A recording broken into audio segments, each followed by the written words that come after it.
look, every kid who goes through the sport of wrestling actually earns something. Mm-hmm.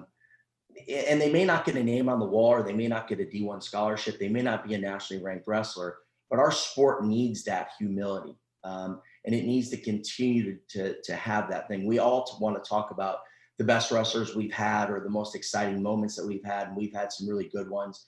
And those are great milestones for any program or any individual. But I think the better stories are the ones that people maybe not even know.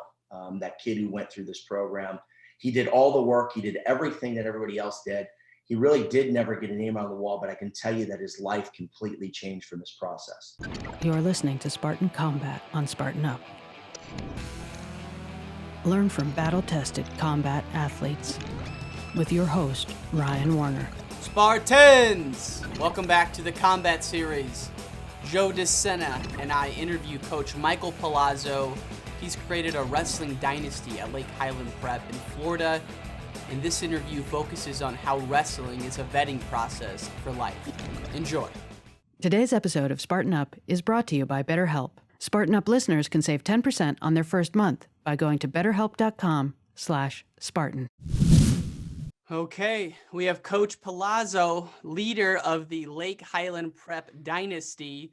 We're going to get to that, but let's go back to the early stages for you. You're a product of Illinois, wrestled under one of the great programs in Illinois history, Glenbard North. Tell me about the impact of Coach Hahn on your wrestling and who you are today. Oh, man. Coach Hahn is an amazing human being. And I think that obviously his track record says a lot. You know, it's not just me. I don't think people always get it. I run into people all the time when they talk about Glenbard North, and sometimes the kid doesn't necessarily know. Maybe he's a wrestler at Glenbard North, whatever, and they'll say, "Oh, you wrestled there?" Yeah, I did. And at the time, the gold dot and all the things that came out, me, my brothers, and that whole group were kind of the ringleaders of that whole process. And it's so neat to see what it's become. And I throw it out. I had a kid not too long ago. I was in Wisconsin, and he was a Glenbard North wrestler there. And I say, "Hey, you wrestle at Glenbard North?" He said, "Yeah, I wrestle at Glenbard North." So you know what the gold dot is? He said, yeah, I do, but I can't tell you. I said, "I already know what it is, you know." And we just got into talking, and I reminded him that I was the very first, one of the very first guys to put that gold dot on that barn top, which was, I don't know. Now I think back, it's 30 something years ago. And it still sits there today. And it's just an amazing process. And Coach Hahn did so much for so many of us. I will tell you that I would not be a coach if it wasn't for him. There's no doubt about it. And I think that what happened to me was weird, because I was not involved with wrestling. I lived in Orlando, Florida for a while. I was constantly getting pulled on by some people to come help in wrestling, because they knew I wrestled in college. They knew I was a decent high school wrestler. But reality was I had no interest in doing any of it. But periodically I would still talk to Coach Hahn. And he used to always give me the same speech, when am I going to start giving back? And, and I thought I was doing good in life. I was running around. I had a health club business and things. And I was young and free. And I felt like I was doing really well. But he used to just hammer me with this question regularly, until one day I ran into a guy who I would run into all the time. He was constantly trying to get me to come help Lake Highland Prep. And I just hung up the phone with Coach Hahn, and he gave me one of those rundowns about, you really should start giving back and doing some things. And this guy saw him 2 minutes later, and I really couldn't tell him no. The coach had gotten fired or got let go at the time. This is 13 years ago. Mm-hmm. And I was like, all right, I'll do it. I don't know. I think I was going golfing. And instead I was like, all right, let me go wrap my brain around how I'm going to be a wrestling coach now. And since then it's been great. And honestly, when you talk about changing your life, and I would say that growing up a wrestler, a lot of things happened to me, but as a coach, more so than anything else, has really changed my life. I mean, it's definitely made me a better human being. And I definitely enjoy life a lot more than I did prior to being a coach. And it's hard. It's not an easy job. But I think that overall, guys like Mark Hahn change lives. And you could see it every day. I mean, the list of guys that he's had go through that program since me has been awesome. I was his very first state champion. So if you got to go back in time, like, I don't even know how many he had since then, but the numbers, through the roof. And forget about state champions. Look what these guys did after that. I mean, it's amazing. Yeah. Amazing stuff. You look at Tony Ramos, Austin Gomez, Joe Gomez, Danny Monaco, all these guys. So I was in high school in 2007 is when I graduated. Glenbard North was the power, and they were scary. Like, you had Providence, they were the Catholic power, and then Glenbard North was the public school power. And so you have this great background of wrestling. You graduate Indiana in 94, and as you said, you're not in the sport at all. And a lot of people don't realize how time intensive it is to coach. And so when you agreed to coach at Lake Highland Prep, were you saying, all right, this is going to be the next Blair Academy, or you thought you were just going to do it for a year? No, honestly, when I decided to do it, I kind of sat down with myself and said, well, there's no sense in doing it halfway. I really don't have, it's really not my DNA. So if I was going to start doing something, I gotta do it. And right away, I mean, day one, I told a group of people, a small group of people, we're going to be one of the best teams in the country. And ultimately we're going to be the best team in the country. And I've stuck to it for 13 years. I've kept plugging away, and that's the ultimate goal. I honestly, I see wrestling sort of like being in a weight room. It's weird, but somebody told me a long time ago, you never run out of weights, right? You can get strong, but then there's always like another 5-pound plate laying around, right? And they keep adding up. And the reality is, if you set some really, really, extreme goals, like we're going to be the best team in the country, nothing ever changes. It's just is what it is. It's a process. You keep working extremely hard at it. You put 100% into it. And I think lives change. One of the biggest things that I've realized over time is, we've won some things and we've broken some records, and I'm proud of what they've done, but we're surely not there yet. But I would tell you that in the end, and I've been saying this a lot, but look, every kid who goes through the sport of wrestling actually earns something. Mm-hmm. And they may not get a name on the wall, or they may not get a D1 scholarship. They may not be a nationally ranked wrestler, but our sport needs that humility. And it needs to continue to have that thing. We all want to talk about the best wrestlers we've had, or the most exciting moments that we've had. And we've had some really good ones. And those are great milestones for any program or any individual. But I think the better stories are the ones that people maybe not even know. That kid who went through this program, he did all the work. He did everything that everybody else did. He really did never get a name on the wall, but I can tell you that his life completely changed from this process. Mm-hmm. We've been doing the same workouts or the same regimen since I started. Obviously, it's gotten tweaked and we try to get better and better at, but I would say that the workload itself and the commitment to being a part of this program has been no different for the last 13 years. We didn't just decide that, well, we're going to ramp up the goal, so then we'll start doing more. Honestly, we have every hour accounted for that I can think of. And now the idea is to become more efficient and all those other things and get better at what we do. But the level of commitment to it is all the same. So I would tell people, I get a big sign going up in the academy, but it basically says, in the end, everybody gets paid the same. And I think that people really need to understand that it's not until somebody becomes an adult, goes through this process the right way, where they can really look back and say, man, now I know why I did all the things that I did.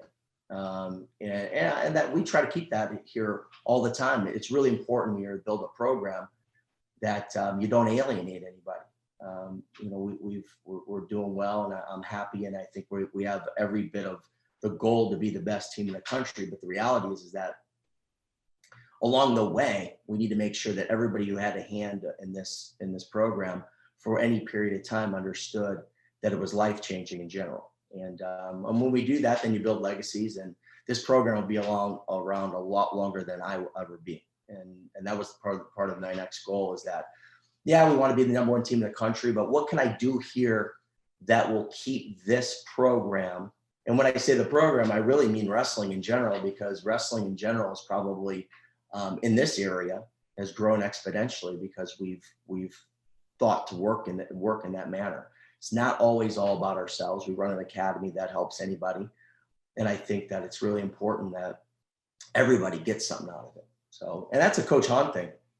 Well, think about all the, all those kids who maybe didn't, aren't the Joey Silvas of your team. Yeah. You're creating future high school wrestling coaches because they've learned from you how to do it right. And so you're spawning all of these kids who are going to go out and coach high school wrestling programs and hopefully raise the level of Florida wrestling.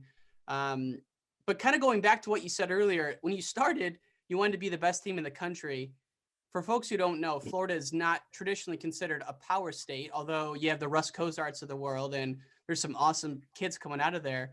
But Lake Highland Prep was a 1A school. You guys had like a small wrestling room. And I heard at one point, your first year, there was down to like 3 kids on the team. So what was the first thing you did to change the culture? True. I mean, honestly, I think that we did. I think there was like 25 kids that called themselves wrestlers at one point or another. And quickly it dwindled down to 3 or 4. And I think that the reality is that, you had a plan. You said, well, listen, wrestling can't be treated like this. The sport's way too hard.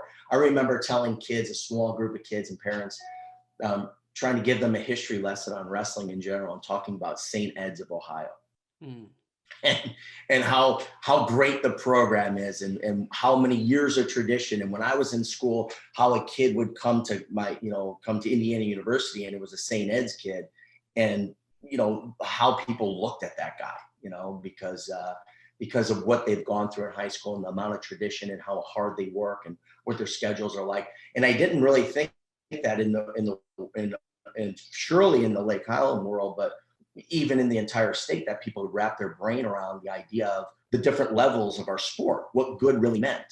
And so I right away started, presenting that case to everyone. And even when we won our very first state championship, and I was real proud of the kids, I remember distinctly telling the boys that night, and again, it was a big deal to win because we did it in a very short period of time. And and people were like, how did that happen? But I remember telling the boys that night, hey, listen, that's great. I'm super proud of you. I mean, I even cried. So I was excited that they had worked so hard and that it was a milestone. Like, look, we can actually get this thing rolling. This is actually works. But I did remind them that, guys, remember we talked about St. Ed's and things like that. Well, you're all the way down here and they're still all the way up here, right? And that's just how it is. And we got to get back to work. We need to get back to practice. Our goal is surely not met. And, I want you to realize where you're really at in the world of wrestling. And I remember the next day taking heat from parents where they were saying, I can't believe you said that to the kids, that was a big moment for them. And you kind of just, made that not feel so good. And I remember my answer to it was, no, I was being honest. And I think it's really important for the kids to hear that because they're going to be a part of something a lot bigger than this today. Mm-hmm. Right. And I kind of knew it and I kind of felt it like, and again, a lot of this is, I would have to say some luck involved too. I mean, obviously you always could put a plan in place and you work really, really hard to achieve all those goals, but there's still no guarantee that you're going to have be able to get all the grease in the wheels and have a program like this down the road. But we've done it, we've done real well, but we're surely not there yet. So I'm still saying the same thing to this group of guys that we're training right now, that we are not the best team in the country and we need to work really, really hard as a program, as every individual that goes through it. It's my job to sail this ship properly and allow this thing to grow exponentially and put a footprint in the world of wrestling forever. So I can, one day, if I did decide to not be a coach, and I can't really see myself not being, but that everything would be put in place to keep this program where it is. So that's part of my goal too. Well, and you just mentioned that was a message you told your team after they won. Yeah. I've also heard you say that, you get a kid who loses in, say, the Ironman finals or the Super 32 finals, that one of the things you say to them is, you've earned the right to feel this bad. What does that mean to you? Yeah. And kind of how did that come to come to your? You know, when it goes back to, I had a kid a long time ago, and look, he wasn't a superstar by no means. He worked really, really hard, and he's kind of like one of those stories of wrestling where you kind of watch a kid. He's got no athletic ability whatsoever. He just accepted the commitment level, and he kept working and working. And our sport's amazing that it rewards people in that way. Mm-hmm. And he's able to have a level of success. And things didn't turn out for him the way that that he wanted at the end. And I remember him sitting there and just crying his eyes out. And every one of these bigger events, so whether it was a state tournament in the past or now a Super 32 or any one of the bigger things that we attend, you'll see a kid put it all out there, and then very often it doesn't pan out, and you're kind of watching him go through this painful experience. And I remember just watching this kid, and I had to get back out on the mat to go coach somebody else, and I started getting really emotional myself, and I started tearing up and crying, and I needed to find a way to be tough again, because I had to get out there and go coach somebody else. And, it's a roller coaster ride of another guy. And I remember just putting my teeth together and saying, and the kid's name was Cole. I said, Cole, I don't know what everything's all about, but I can tell you this: you've earned the right. We have earned the right to feel this crap. And in this world, I think that, now going back, I say it a lot, and I came up with it then, but I think it's so true to life in general. Unless you're, truly committed to something. Mm-hmm. Sometimes we'll see somebody complain or cry or be upset, but we would have to kind of, nod our head and think, why are you so upset? I don't know. I don't see it being that invested in it, right? When you truly know that your commitment level is through the roof, that you really have rearranged your life in so many different ways, and you put it all out there on the line, when you fall short, I think it means something. It builds character. And even though it's a hurtful experience, I think those are the paydays. And it sounds weird, but when I say you're going to get paid the rest of your life, yeah, you get paid the rest of your life. You went through experiences that, quite frankly, will prepare you for the rest of your life and make you who you are today. So even though somebody's sitting there in a tunnel crying their eyes out and they feel this unbelievable amount of pain, I think there's great value in it. Well, and they listen to you because you've been there. And I don't mean to drudge up bad feelings, but I got to imagine your junior year at IHSA State, the sophomore year, you lost to Bormat. He lost to Ben Morris. And for people who don't know these names, just know that they're, legends in Illinois. So you lost to, a good guy, and he lost to a good guy. Your junior year, you come back, first round, you lose, and then that guy loses. I got to imagine that's one of the lowest points of your life. It was unbelievable. It was horrible. It was horrible. I mean, I first of all, I never really, I think that year I was wrestling really good, and I probably would have been, I should have been the guy or for surely one of the guys. No doubt about it. I'd beaten so many of them. And, look, for whatever reason, it didn't pan out. I just remember sitting that entire weekend all the way up in the very top of that place and just looking down on it and millions of things run through your head about, why I'm doing what I'm doing. I think I was a kid who was really dedicated, and I really put a lot of effort and time, and I was super committed. So there's a lot of things racing in my head. I think some of those experiences definitely help you in the world of coaching. I was one of those guys who dealt with a lot of roller coaster stuff, even through college, being injured or whatever it might be.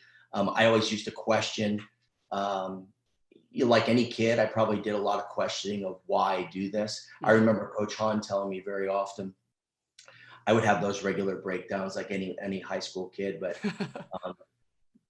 but I thought I was smart about how I would approach it, and I would bring the question. Nobody cares about wrestling. I would say that very often. Nobody cares about that. I'm doing all this stuff, whether I'm cutting weight or missing this or that in my life, and I would bring this up very often. And Coach Hahn always had the best answer, and he would pipe you down immediately, and he'd say, "That's right.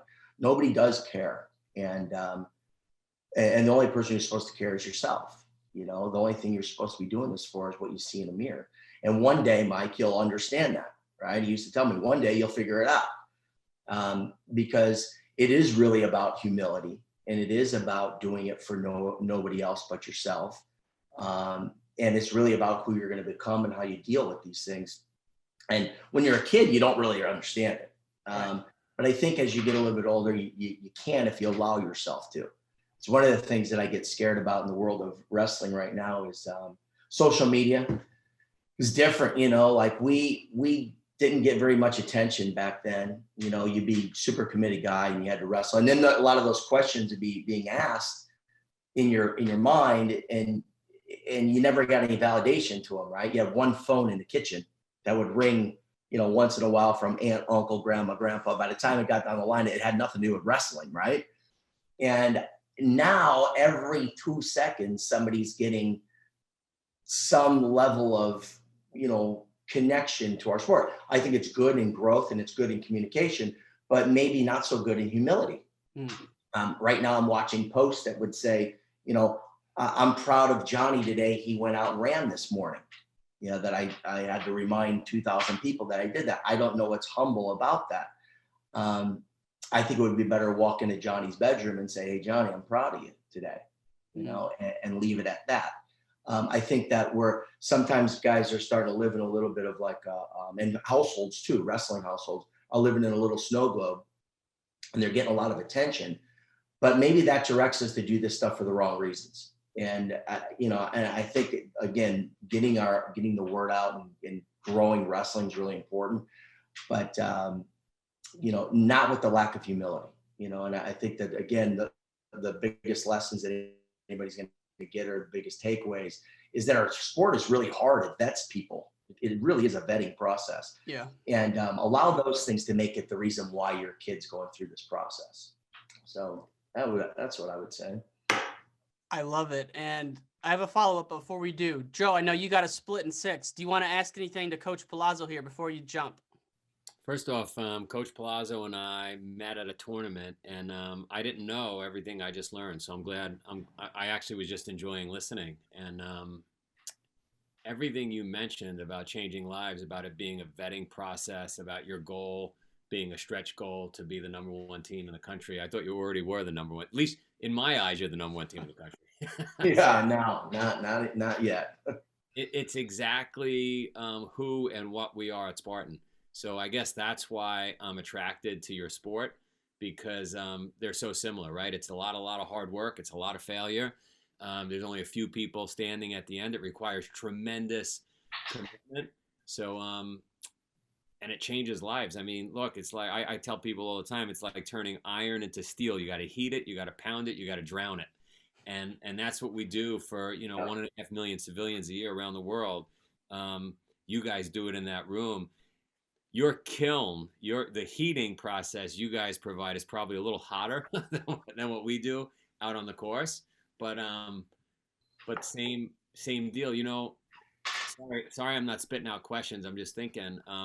I was speaking to Mike Moyer, and he said there's a ton of D1 recruiting coaches that are saying to him, hey, I want to see not only the good wrestlers, but the good wrestlers that do Spartan or Tough Mudder, because that's a person that's exactly what we're looking for. And I've spent a lot of time with the military, special forces, that have said, we want wrestlers, right? And then UFC tells me wrestlers make the best foundation of any fighter. So I'm just sitting here as a fly on the wall and jealous that I was mixing cement in high school and you guys were doing what you were doing. But I'm super impressed, and you're #1 to me. Yeah. Well, I would tell you that if I'm thinking about those races and going into like the general population, it's something that's so needed, because reality is that people don't have this thing in their lives or a thing that they can tackle that would help vet them. And remember, that's why I talk about the humility of our sport. Wrestling is great when you do it because this is what you want to do. This is you love to compete. You love to put it on the line. You love to live a different lifestyle. I think something like that offers that whole process, Spartan Races and these things. It offers that whole process to everyone. They have an opportunity to go out there and put something on their plate that helps put them in a different mindset in life. And it's really needed now in the world. I mean, just in general, if you really think about it, one of the most important, most powerful things about our sport right now is that it's unlike a whole lot of other sports. It's still really, really hard to do. And one of those races is really, really hard to do. And that's why it has value.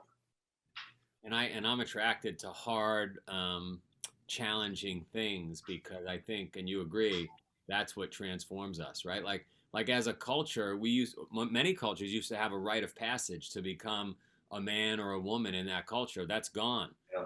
So unless you're a wrestler or you happen to do, a bunch of race, like, you don't get that opportunity. And what I find, I don't know if you agree with this or not, is those people tend to flip out or get upset over silly things in life because their expectations are really high. But when you've been knocked on your ass a bunch of times, when you've gone through your vetting process, your sport, or done a bunch of races maybe, I don't know, you have a little more gratitude towards where you are in life as opposed to being upset you're not somewhere else. I think you're hitting it right on the head there. Go ahead. I was just going to say, the cool thing about the Spartan races is a lot of people don't realize until after they get to their 20s, maybe they listen to a couple podcasts and they realize, man, I wish I would have wrestled, and I want that grit. I want the drive that comes with that. But you can't wrestle as an adult. You can't go learn wrestling like you can Brazilian Jiu-Jitsu. And the reality is that Brazilian Jiu-Jitsu training just isn't as rigorous as wrestling. But those Spartan races, which is what I love about them, and a lot of people I know who do them love, is that this is a chance for adults to train for something, put it on the line, and then, like there's always more weights in the room, there's another level to do. You did the sprint, do the beast. You did the beast, do the ultra. And you can always keep going with it. And so it gives someone a whole new purpose and passion to stay fit and to forge themselves. That's true. I would tell you, when you're talking about like the college athletes, and you're talking about some D1 coaches who maybe are looking for a Mike Moyer talking about looking for like that other side of the athlete. I would definitely tell you that any guy who's a high school kid, a college wrestler, or a college wannabe, who's venturing out to do things like this too, it says a lot about your brain and where you're at in life, right? That you'd step out of your comfort zone to go compete and do something that is not wrestling, but it's really, really hard, right? And put themselves in environments like that probably does say a lot about that guy's character or where he's at in his mindset, and how tough he probably really is or wants to be. I think that there's no doubt that guys who want to jump into things like that and want to swim in the cold water, it says something about them for sure. We're bringing you to Sparta, Greece in November if you can. I don't know how it lines up with wrestling schedule, but maybe we should get some Lakeland Prep kids and you to come out to the World Championship in Sparta, where this all happened. We're probably really? The first wrestling event took place ever, right? It's true. Yeah, it's true. I'm pretty sure that's the case. I think if you went in history, I think that's what you find out. Yeah, and what's awesome about Sparta is the ruins. The race goes literally through the ruins. It's incredible. So I gotta get you guys out there. And Ryan, you could run like a media platform from the ruins. That'd be 3,000 years ago. We should bring Lake Highland Prep and have them duel Blair Academy, and then have all the wrestlers do the race, right in Sparta. That would be just incredible. If November works, I will organize it in the original amphitheater, the ancient amphitheater. We could throw some sand down, and you guys could battle it out, and we could raise the hand of the winner. Fantastic. That would be awesome. I'll have to get fit. I may have to run one of these races now. I'm gonna make that my new goal here. You're busting out of your shirt. You look fine. Yeah. Well, you gotta test it out and see what you can do. I'm sure that it's a lot harder than just saying I'm gonna go do it. So you gotta get ready for it. I did the one in Tahoe, the 15 miler was my first one. By far the worst part. At the top of whatever mountain it is, you have to swim like 200 yards, freezing cold water. The wind's whipping 45 miles an hour. You get out and you're still only halfway done with this race. You're freezing. You got to You got to carry a bucket up the half pipe from the Winter Olympics. It was freaking nuts, but it was awesome, man. If you haven't done one, Coach, you'd eat it up. I do not like cold water, but I may deal with it if I had to. There you that go. Which doesn't kill us. Yeah. Well, that's neat. That's neat stuff. Yeah. I would tell you that there's a huge tie into the sport, our sport, and the races, and the mentality in general. There's no doubt about it. I mean, and I'll tell you, our sport needs a little bit more of that, where there's not perfect circumstances. We got a lot of wrestlers right now that I think everybody would agree that there's a lot of maneuvering. I'm looking for the perfect circumstances for that perfect match. And I'll pull my guy out of this, but I'll put him back into this, and I'll make sure that the stars are perfectly aligned so I can win the match, so I can climb up the rankings. And I think things like this, where you just say, it's on, it is a lot different. I think a lot of coaches are looking for that mentality. It's a mentality that we're working on constantly to try to get guys to want to just shake a hand and get in a fight without thinking about where, what, when, what you're going to get, what you're not going to get, who it is, whether it's going to help me in the rankings or not help me in the rankings. It has nothing to do with it. It's just the mentality that says I'm an ultimate competitive son of a bitch, and I like to do it, and I think we're fighting constantly, and things like this really bring that out, because people are attracted to stuff like that. They're not necessarily thinking about winning and losing. They're thinking about doing, and it's a big difference. I mean, you and I are so aligned. And Ryan, that's perfect timing to give a little plug. One of our best athletes in our sport is a guy named Hunter McIntyre. And one of the best guys in your sport is a guy named Andy Rovat, who came out of St. Ed's, right? If I have that correctly. Yep. And Hunter, the athlete on the obstacle racing side, who's a bit bravado. He calls himself the sheriff. He's got a sheriff's badge tattooed on his chest. He's a bigger badass, larger than life kind of guy. Anyway, he says, I want to wrestle that bald guy. What's his name? Andy. I was like, the guy went to the Olympics. He goes, I know a lot of Olympians that are lazy. I want to wrestle that guy. I'm going to pin him. So anyway, Ryan is organizing having Hunter and Andy wrestle next week. And Andy, Ryan, I just texted you. Andy sent a picture on text that said there's a new sheriff in town. But to your point, Mike, like neither of those guys flinched.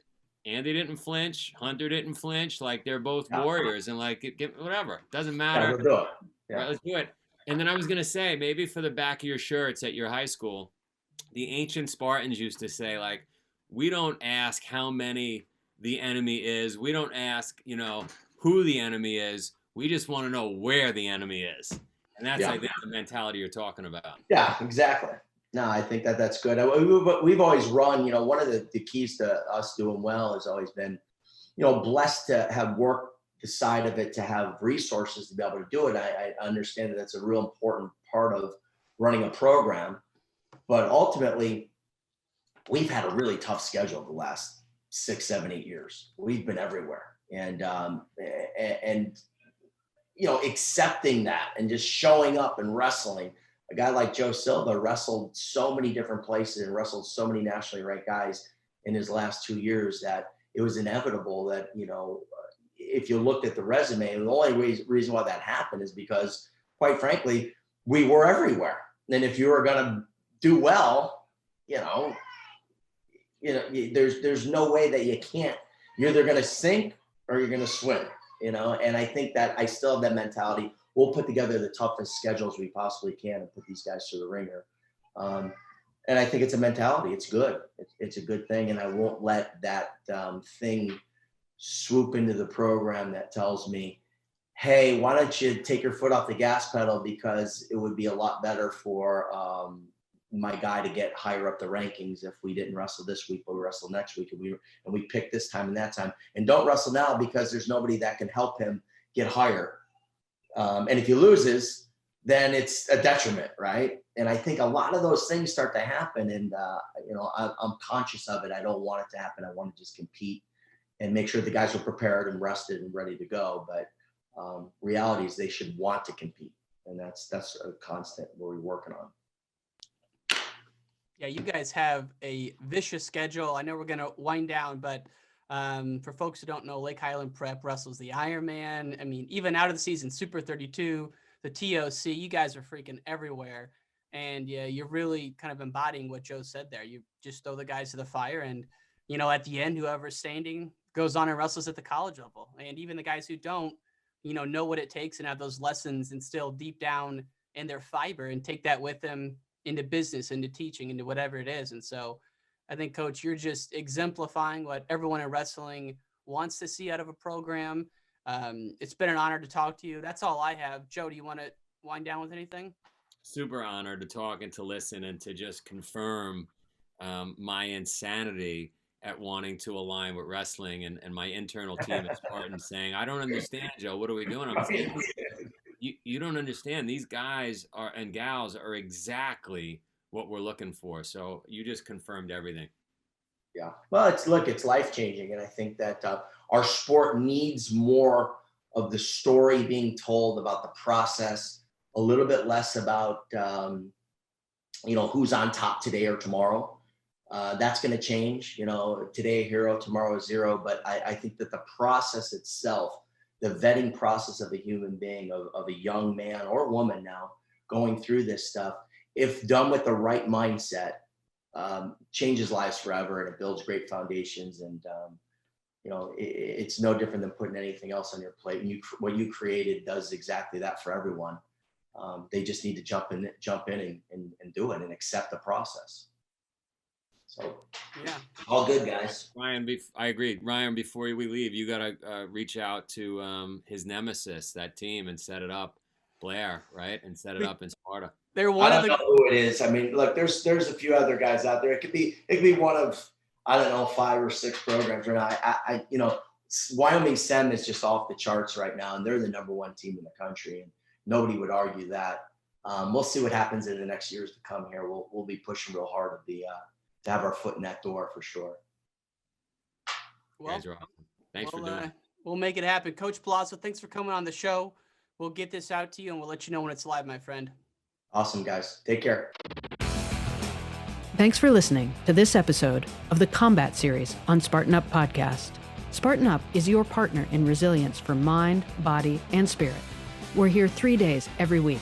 Tuesdays, you can find Joe De Sena, founder and CEO of Spartan, interviewing biohackers, business leaders, authors, and athletes. Thursdays and Saturdays, catch episodes from our DECA, Endurance, Trail, Combat, and La Ruta series. Do you know someone who needs a little nudge? Maybe they could use some motivation, tactics to be stronger, healthier, happier, more successful. Tell them about our show. And if you're watching on YouTube, leave us a comment. We want to know who's watching and who's listening. Thanks. See you next time. Today's episode of Spartan Up is brought to you by BetterHelp. Spartan Up listeners can save 10% on their first month by going to betterhelp.com/Spartan.